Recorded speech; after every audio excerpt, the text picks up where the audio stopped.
All right. Well, I think I will get started now. Welcome everybody. Thank you so much for joining us today. I'm Adam Shriver, the Director of Wellness and Nutrition at the Harkin Institute, and I'm really happy to be joined by Carrie today. And Carrie, I'll let you introduce yourself. Thanks, Adam. I'm Carrie Johansson. I'm the Senior Director of Policy and Programs with the Iowa Environmental Council. Today's session is about building off of the incredible momentum that was created from the production of the Central Iowa Source Water Resource Assessment, often referred to as the CISWRA Report. It's a lot easier to say. As I'm sure people on this call remember, Polk County had hired a team of 15 top scientists to look at water quality issues impacting central Iowa. And those scientists put in over 4,000 hours of work to produce a really comprehensive report that touched on everything from the history of the land, the changes in how the Raccoon and Des Moines rivers flow, and then, of course, most importantly, deep dives into different challenges facing our water, including things like nitrates, harmful algal blooms, and bacteria such as E. coli. And this past summer, despite having one of the most modern and expensive nitrate removal systems in the world, Central Iowa had to issue a lawn watering ban because our water treatment plants couldn't keep up with the amount of nitrates in our water. And we also, of course, had numerous advisories not to swim in Iowa waterways. And so, with that as a backdrop, the Harkin Institute at Drake volunteered to host a presentation from the scientists behind the CISRA report. And we honestly were just really shocked and amazed in a positive way with the huge response that we got from that. Over 600 people attended the presentation in person, and now over 3,000 people have watched it online. And of course, it was also really exciting to see the audience reaction where people were cheering really loudly and boisterous, and they gave us the scientists a standing ovation at the end, which is, not something I've seen very often in academic contexts. So it was a really uplifting event. But that presentation, although it was the end of a really intense 2 year project for the scientists, we see that not as the end of something, but really as the beginning of something as well. And we know that just talking about Iowa's water quality issues is not going to solve our problems, and that it's really important to continue building on the momentum from that presentation. And so that's what this event is about today. This is the first step of trying to build off of the momentum from that project. And so what we're going to be doing is going over ways in which people can show that video in their own community and facilitate communication or conversation about it based on this really excellent toolkit that Carrie and the Iowa Environmental Council have developed to guide discussion. Before jumping in anymore, I also want to just highlight a few other ways in which we're building off of the momentum from that presentation. So a few different things that are coming up in the near future. A week, or I guess 2 weeks from today, October 22nd, from 4 to 5 at the Harkin Institute, there's going to be a policy discussion follow-up to the Central Iowa Water Report. So we're going to have people come in and just talk about brainstorm different ideas of ways in which policy might address some of the problems that we're facing. October 29th, there's going to be a presentation at the Big Grove Brewery in Iowa City from the same group of scientists that presented in Des Moines. So if you're out in the Iowa City area, I would recommend going to see that. Sounds like a fun opportunity. And then November 15th, which is a Saturday, from 1 to 4 p.m. at Meredith Hall on the Drake University campus, there's going to be a town hall style event talking about the CISWRA report. So the presentation that was at Drake earlier didn't give a huge amount of opportunity for the audience to talk and sort of share ideas and talk to their neighbors about their thoughts. So this event will really be structured in a way that it's very participatory and gives people a chance to interact and share their own ideas about what to do going forward.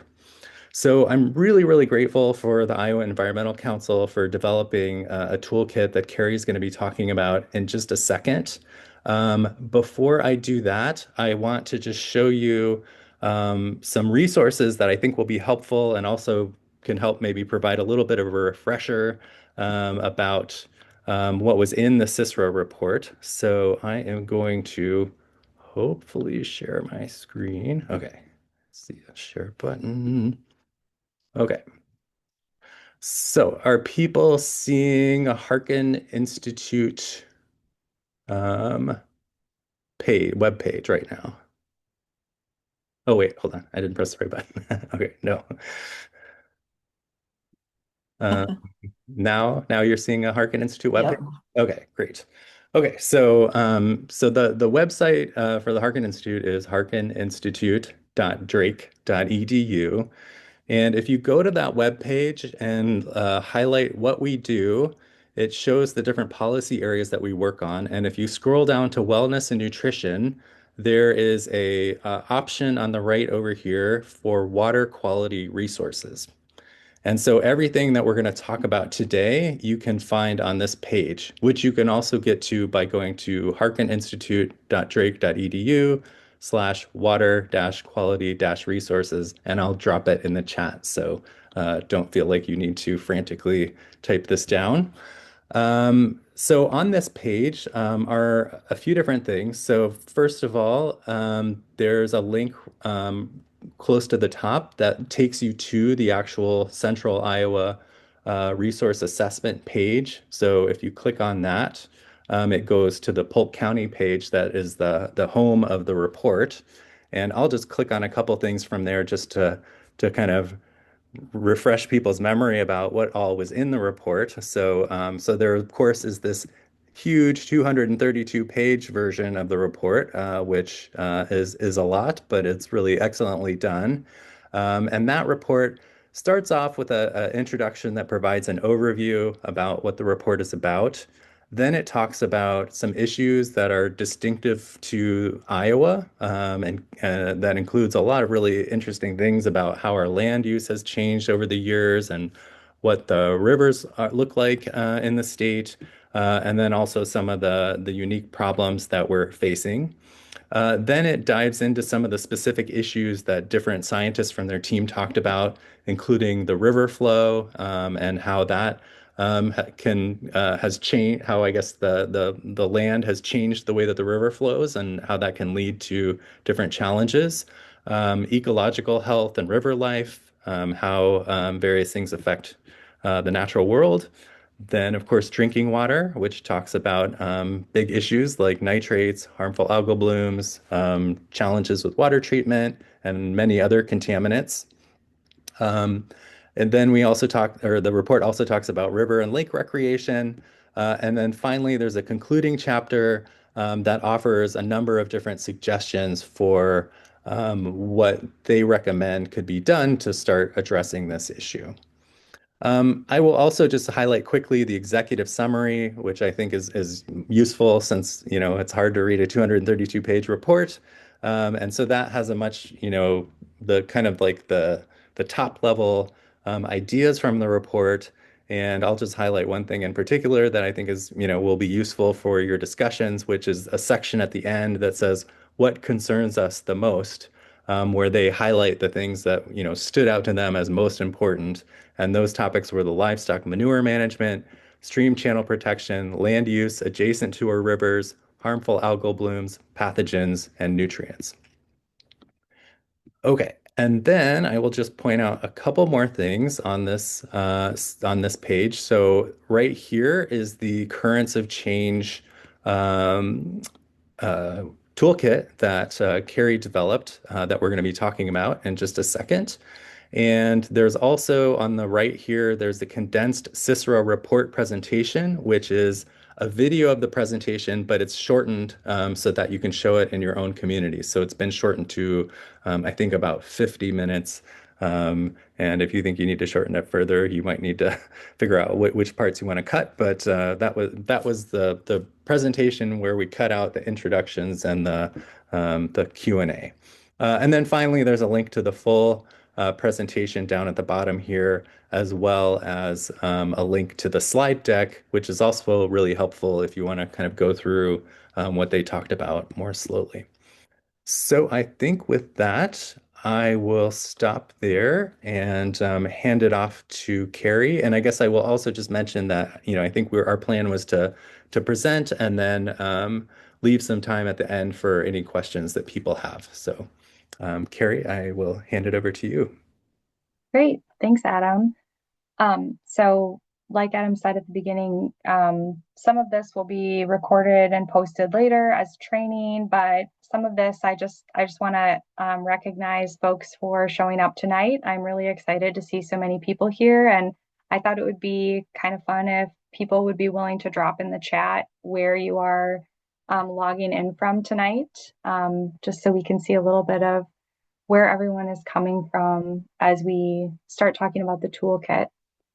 And the reason that we developed this toolkit is because, as Adam said, we had this presentation in Des Moines, but we know that water quality problems are really hitting people all over the state of Iowa. And both the problems and the solutions often lie upstream of where we're seeing some of the biggest issues, including in central Iowa. So thank you so much for dropping your locations in. It's good to see folks. So I will get started on the toolkit. So I share my screen.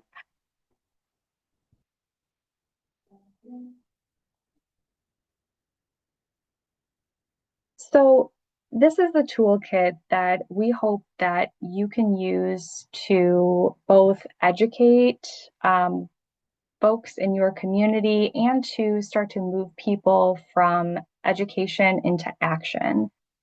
This toolkit can be used with a variety of different sizes and types of groups. So as you're thinking about really any kind of group that you belong to, any kind of community group, student group, your friends, your book club, whoever it is that you think might be interested in this, your church, just keep this in mind as we're going through the toolkit.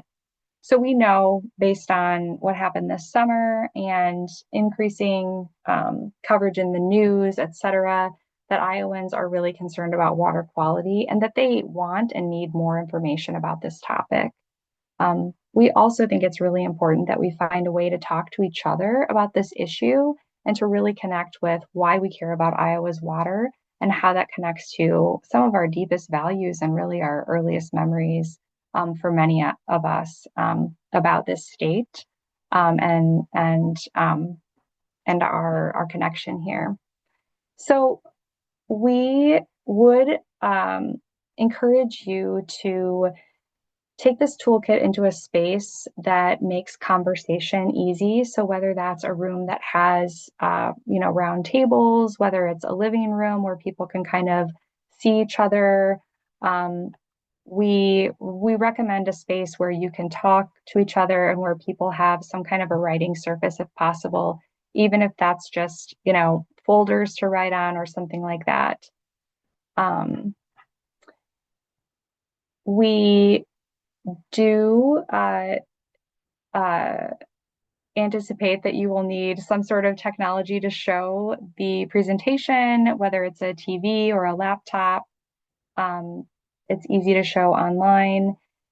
We also recommend bringing several copies of the action steps, which are outlined in the Currents of Change report. And I've got the page numbers on there. We really encourage you to focus on the local solutions that are listed in that report, as these are really local conversations that you're having. A pen or pencil for each participant, 2 pieces of paper for each person, 1 or 2 envelopes, and then 1 to 2 postage stamps for each participant. And this is going to depend. There are 2 different action steps at the end. Those envelopes and postage stamps are going to be necessary if you take the route of looking at how do we actually take action for policy change. That materials list will look a little different if you decide to take the route of having more of a discussion about local solutions. So you'll see that as we go forward. And once you decide sort of which path you want to take, you can return to the materials list and decide what you need to get to prepare.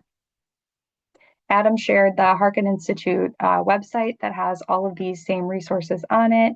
Those resources are also linked in the toolkit here, so you can refer back to them as you are preparing. So we recommend opening up with an opportunity for people to introduce themselves. People may already know each other, they may not, but we really encourage you to start with a discussion that opens people up to the question of what is your earliest or most distinct memory around water, or what is your favorite Iowa water body and why?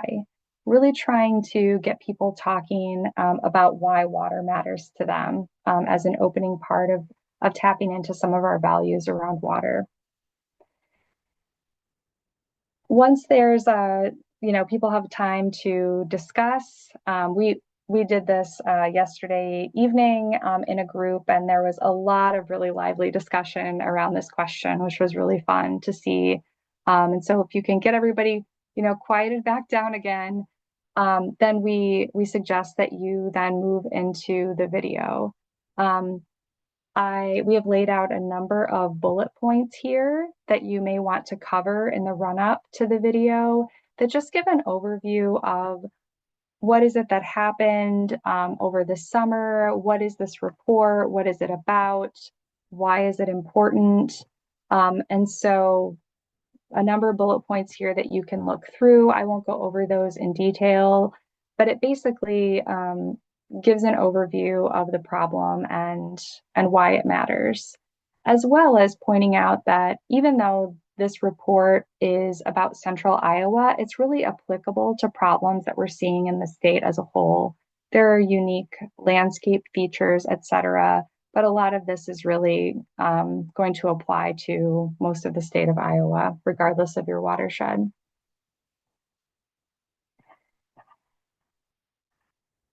We have a link here again to the video, so it's easy to find that shortened 50-minute video. And then we recommend once the video is over, we're going to be updating this toolkit a little bit after our trial run last night. So we might add a few things in here, including sort of a review of the high points of the video. So some really key takeaways that you might want to repeat back to your group after the video has concluded. And then really moving into a deeper discussion. So depending on how big your group is, you could consider breaking into smaller discussion groups. No more than 8 people per group is what we would suggest in order to allow everyone to be heard. And make sure that each person has a piece of paper and a writing utensil.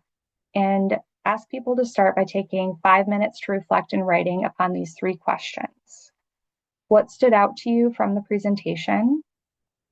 When you think about what part really stood out, why did that hit home for you personally? Is there a person, place, a value that you hold, or some other reason why that seems particularly important to you? And how do you think this report is relevant to people in your community? How does access to good information from water monitoring connect with these community issues and your own personal values? And then after 5 minutes of allowing people to sort of gather their thoughts, bring people back to the group or their small groups and ask them to share their answers with one another and let them discuss that for about 15 minutes. After that's concluded and you bring folks back together, we recommend this is the part where you can go one of 2 ways in terms of the taking action section of the event structure that we recommend. So in option 1, you can go straight into influencing policymaking.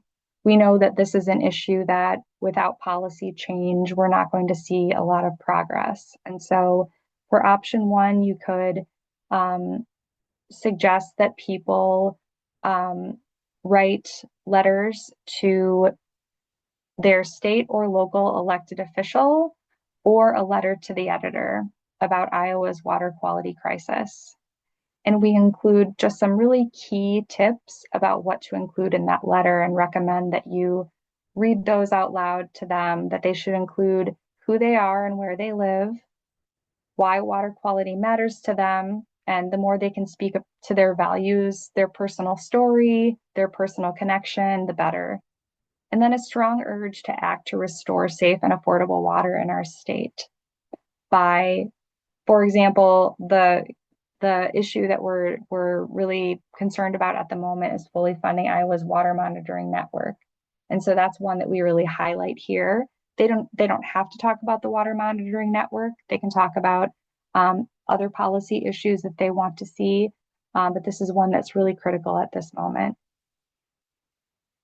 So we recommend that, if you would like to, having envelopes and stamps available, being able to help people look up their legislator and just, get them all ready to go right then and there. You're more likely to have success in getting those mailed off to the newspaper or the elected official. If you can do that, I think that's great. If not, definitely you can encourage them to mail those themselves. You could ask a co-host, to help you out by providing some of these materials, um, or you could have, yeah, them just take them home themselves and mail them or offer to mail them later. The second option, if you have a group that maybe you think is not going to be all the way to the level of writing to policymakers or letters to the editor, maybe it's a chamber group or something like that, where you're trying to introduce people to the topic a little more slowly, we would recommend looking at the local and individual action section of the CISWRA report.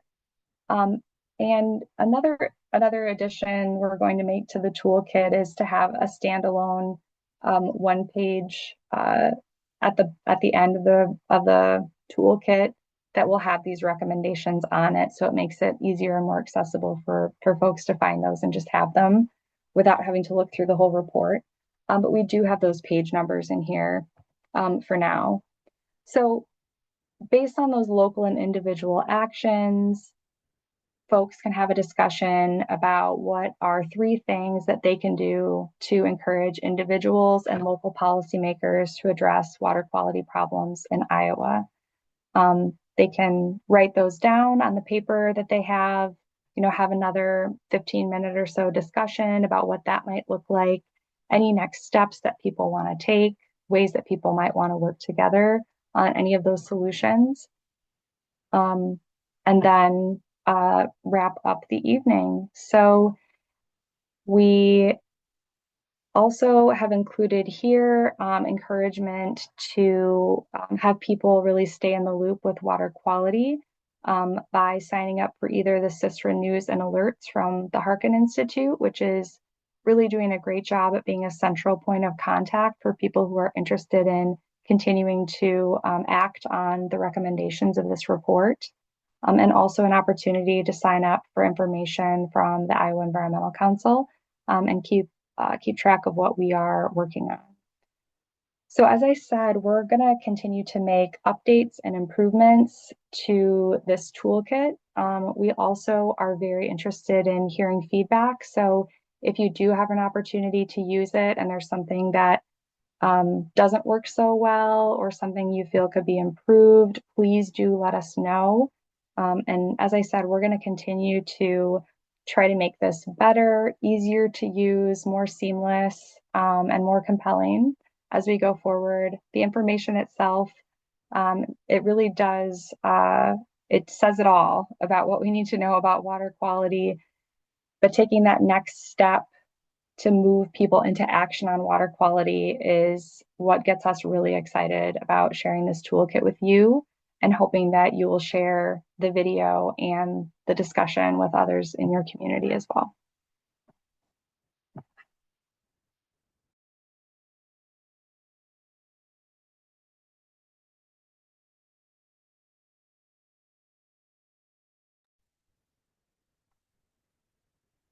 Do we have any questions about the toolkit, about anything else that we're doing? Happy to answer questions.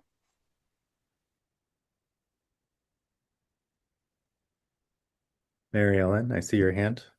Right. My first one is I was thinking about doing this by Zoom. Uh, is that an option? Like I was thinking about being a program for the League of Women Voters in Metro Des Moines. I just happen to be the program chair, and all that would be by Zoom. So I think it would work, except for the actual snail mailing letters, right? But I mean, they could email letters, right? Okay. So it is possible to make it happen by Zoom.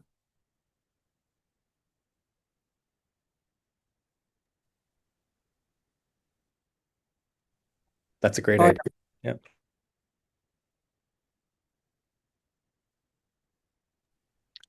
Other questions? And I guess I'll just highlight that, you guys are the vanguard, and so we're counting on you to ask questions for everyone who might be interested in showing a presentation in their area. So even if there's something you think you know the answer to, but you think that someone else might have a question about, feel free to ask us that as well.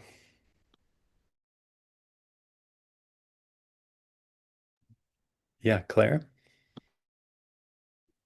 Hi, thank you guys so much, first of all, for putting this on. I just moved back to the Midwest after growing up here, so I kind of heard about everything that was progressing from afar and being able to see the report and hear about the work you've been doing has been very exciting and fulfilling to me personally. So I just want to thank you guys, first of all.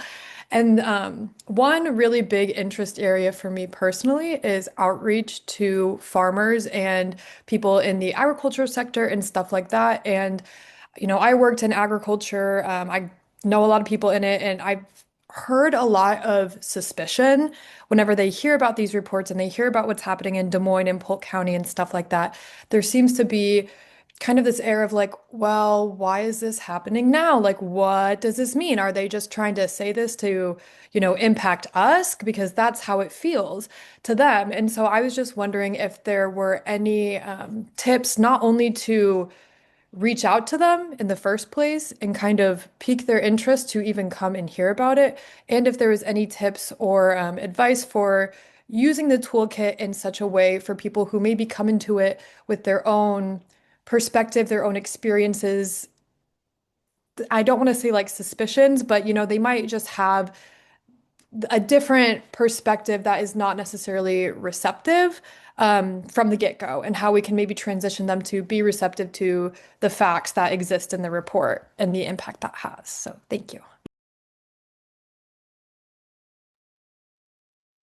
Thanks, Claire. I guess I would say I think that there are some folks who are ready for the information in this report, and there are some folks who maybe need a different entry point for this. And I think it's very, I grew up on a farm in Northeast Iowa. My family still farms in Howard County. And I think one of the things that we're also working on doing simultaneously to the education and the conversations is starting at that level of conversation and talking to people about how access to clean water might already be affecting them and their family. We were out this summer doing listening sessions on cancer in Iowa in 15 different communities around the state. It's something that everywhere we went, people are really feeling a lot of pain around that issue and what's happening. And at the same time, we heard a lot of stories about um, towns with contaminated wells, folks with private well water that they couldn't drink anymore. I think starting with a conversation that is curious and maybe starts with asking questions more than educating, asking questions about what kinds of things people are concerned about around water in their community is a great place to start. And I think that especially, if you have a larger group in a small community that having them be able to talk with each other is also a really good way to do it. These are hard conversations for sure. And but they're conversations that communities need to have together. I don't know if that's helpful, but it's my perspective. Yeah, I think that's a really great question, Claire, and I love Carrie's answer as well. And I think I would just add, I mean, I think groups like Iowa Farmers Union and Practical Farmers of Iowa are groups that are willing to have these conversations too. And so if you have any opportunity to reach out to those groups in your area, I think they might be good to talk to and ask the same question that you asked us. So I would recommend that. And I think Tommy Hexter in particular from Iowa Farmers Union I know is pretty motivated by this. So um, if you or anyone else wants, connections to Iowa Farmers Union and you don't already have them, just reach out to Carrie or myself. Um, there's also a bunch of good questions in the chat, so I will read a couple of those. So Jody and Terry ask, is there anything in the toolkit for advertising or promoting an event? There is not, but that is such a good idea, and it is something we will add. Thank you so much. Yeah, great idea. I guess kind of I'll skip ahead also because Mary Ellen had also another good idea along the same lines of is there a press release? And so that might be another thing that could be developed as a kind of template. If you want to have an event and you think the media might be interested, we could maybe include a template in there. Um, Jan, uh, Jan is just telling us she had to go. Um, so Wayne asks, is there any kind of speaker bureau on this topic? Because he belongs to a number of groups that aren't ready yet to take action, but would like to hear more. And yeah, I don't know, Adam. Yeah, what do you think about that? I would say for that, I think just get in touch with myself or Carrie, because I think we're happy to reach out to some of the people who are the scientists for that report, and if they're not available, then um, we can look into other people speaking, or maybe someone from one of our organizations can speak as well. So I don't think there's currently an official speakers bureau, but anyone who wants to have an in-person speaker, I would say just reach out to Harkin Institute or Iowa Environmental Council. Let's see. Any other questions that I'm missing?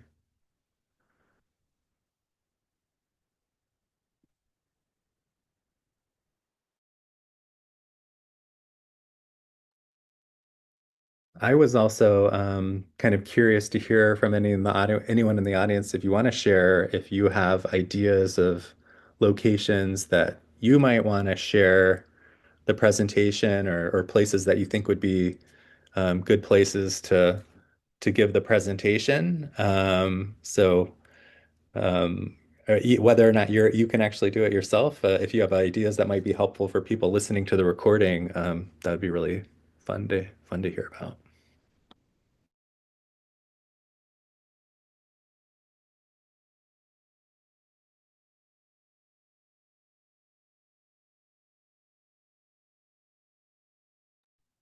I know last night we had a few folks who were talking about different church groups they belong to. There are, at least in the central Iowa area, a lot of churches now will have even like a creation care group or a climate focused group, people who are kind of self-selecting as interested in environment. And that was one that we definitely heard about um, last night, just as an example.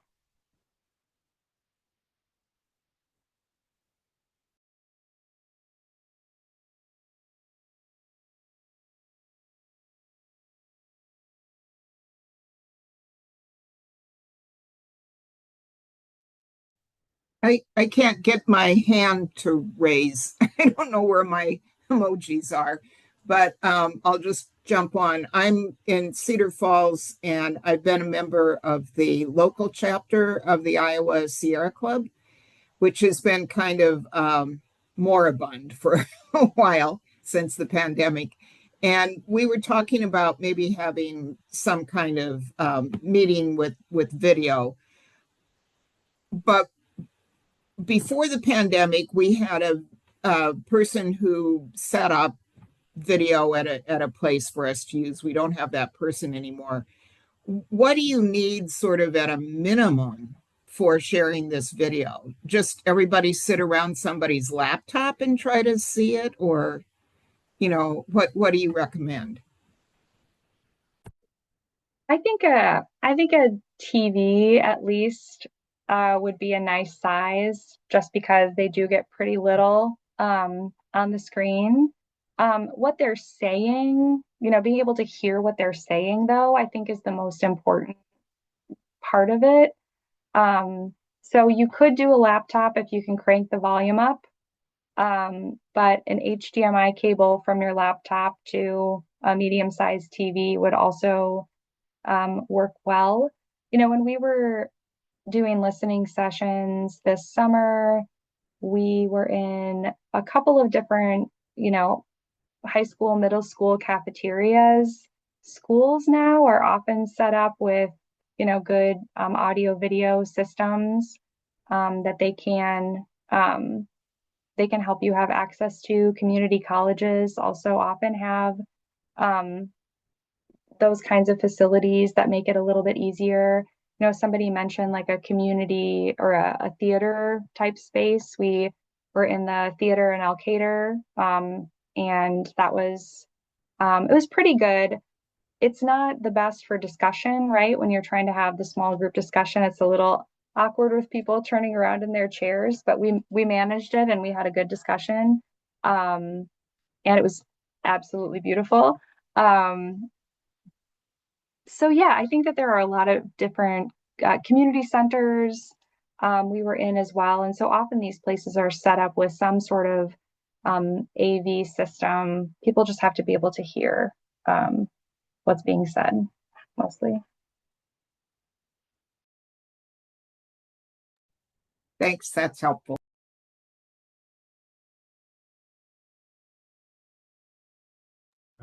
Yeah, Carrie mentioned the big screen idea, and then Wayne asked, are there any low-hanging fruit actions that people can take to make a difference? So, any favorite actions, Carrie?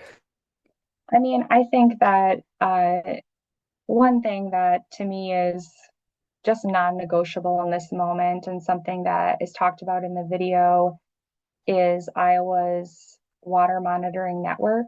So we have a network of about 80 monitors around the state. It's really a state-of-the-art network, and it's used in all kinds of different ways to see how conservation practices are working, to measure, how much nitrate is actually in the water, so we can have more information about whether or not we're meeting health and safety standards. Um, and that water monitoring network was defunded by the Iowa legislature in 2023. And so the University of Iowa Hydrological Research Center, which is the host of that water monitoring network, was able to get a private grant to keep it running for another year. But starting in 2026, they're going to have to start removing that monitoring network down to about 20 monitors, and eventually it's going to be eliminated entirely. And so I think, reaching out to state and local elected officials to preserve the water monitoring network, to fully fund the water monitoring network, is just a baseline low-hanging fruit item that I would really encourage everyone to do.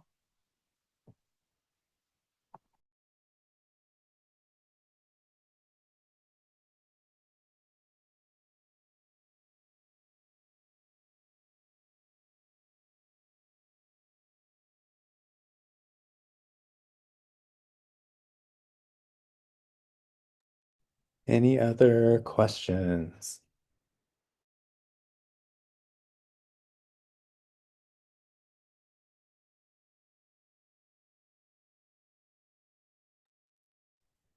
Well, Carrie, did you have any other information you wanted to present or anything else you wanted to do? I don't think so. I just want to make sure that folks can get a hold of me and get a hold of you. We will probably send a follow-up email with some more with the information that we're talking about here, but I can drop my email in the chat here for folks who are still on.